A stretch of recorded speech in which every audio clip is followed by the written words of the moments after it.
everyone. So I want to do a video about the best top 10 nonfiction books that I read in 2024. I'm going to do this in order of when I read them. So my memory of the book might be a little old because I read it so long ago. So I might have more vivid memories of the books I read more recently. But the first book I read this year that I absolutely loved was Mediocre.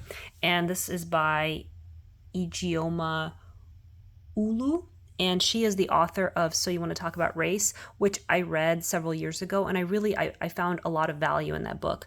I wasn't really sure what I was going to feel about Mediocre, but this was one of those books where I couldn't put it down. This is kind of the history of women and white male America, and it was. I really need to reread this book again because this book was very good. It was much better than I expected. As I leaf through it, I'm just really inspired to just reread it right away. But it kind of goes through the history of America in the last 150 years, and it's a good history book and a really interesting commentary on white America and male supremacy. The other book that I read next that I absolutely loved was Catherine the Great by Robert K. Massey. And I think I got this at a thrift store and then I found out it was signed, which is really exciting. This book was amazing. This book tells the history of Catherine the Great, who was a ruler of Russia. And this is just an incredible book. I loved it. It's just a portrait of this brilliant genius ruler who just took things into her own hands, saw things being done very badly, changed things, kind of just changed a country completely, just recreated the whole country. So I really appreciated this book, and it took me a while to finish, but it was so worth it. The next book that I read that I really loved was Oppenheimer, American Prometheus, by Kai Bird. And I started reading this book when I finished watching the movie Oppenheimer, and I remember it was like 2:00 in the morning when I finished the movie, and I immediately grabbed the book and started reading. It was really powerful, but this book took me a very long time to get through, and I definitely loved most of it. There were some parts that kind of dragged on. I don't know if I would recommend this book for everyone. I think the movie might just be more pleasant to watch. But if you are really taken with the movie and really as obsessed as I was, I highly recommend reading the book because this is it's a huge book, but it's fascinating. The next book this book I would say changed my life, Quit Like a Woman. This is all about drinking alcohol. And it took me a while to be ready for this book, but then I had a bad night at a wedding, and I was feeling pretty down on myself, and I just started reading this book when I woke up, and from almost the first chapter, I was done. I was done drinking. I was like, I never want to drink again. So this book, if you are ready for sobriety, but you haven't got to it yet, this book will really kick you in the pants and make you realize why sobriety is extremely beneficial.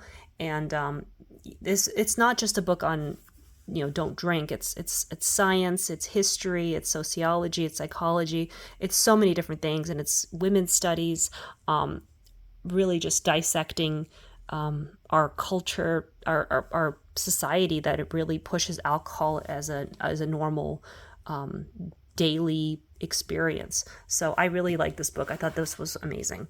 The next book I read that was really powerful was The Education of an Idealist by Samantha Power.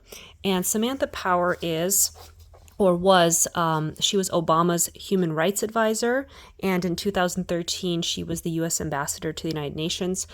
She won the Pulitzer Prize for another book that she wrote, and she's also from Ireland. And this book is her memoir about her life, her childhood growing up in Ireland, immigrating to the United States, her education, her journey, her human rights advocacy, and then finally her relationship with President Obama, and also the difficulties that she went through as his UN ambassador. So this book was amazing. She's an amazing writer. She is such a powerful voice. I could not recommend this book more if you're interested in politics and also genocide, because she was a huge advocate and she spoke out against genocide, which actually is similar to another book that's on my list. But before I get there, Notes to an Actor. I love this book. This is one of the best books on acting and advice to actors that I ever read. I really enjoyed this book to the point where I think it's time for me to read this again. This is a series of, I guess, advice. I underlined this book quite a bit. Just advice to actors on auditions, preparation, everything, and how to deal with problems with acting and problems not getting roles and things like that. So this book is very helpful. If you're, it's a good life book as well, just a good self-help book. I also read Nickel and Dimed, and I believe I read this book many years ago when I was much younger, but it was so long ago that it doesn't really count as a reread anymore. But this book made the New York Times list, one of the best books of the 21st century, and I decided to grab it and reread it because I had really good memories. And this book was just as amazing as it was when I read it before, even though I didn't remember much, but it really is an incredible journey that this author went through. And I don't want to give too much away. And there's a lot of criticism of this book, but I think what this woman did when she did it was pretty incredible. And whatever the criticism is, she's a rich white woman who decided to play poor. I really don't care about any of that because this book is amazing. And the next book I read was Ego is the Enemy. I really, really needed this book when I read it. I was having a really hard time with my theater career and rejection. And even though it didn't fix all my problems, this book was very helpful and had so much incredible insight. I think I started rereading it recently, and I think I just highlighted almost every single word in the first chapter. This book is just, if you're struggling with yourself, I guess, and your expectations of the world, and feel like you're not getting anywhere, this book is for you. This book was incredible. One of my favorite Ryan Holiday books.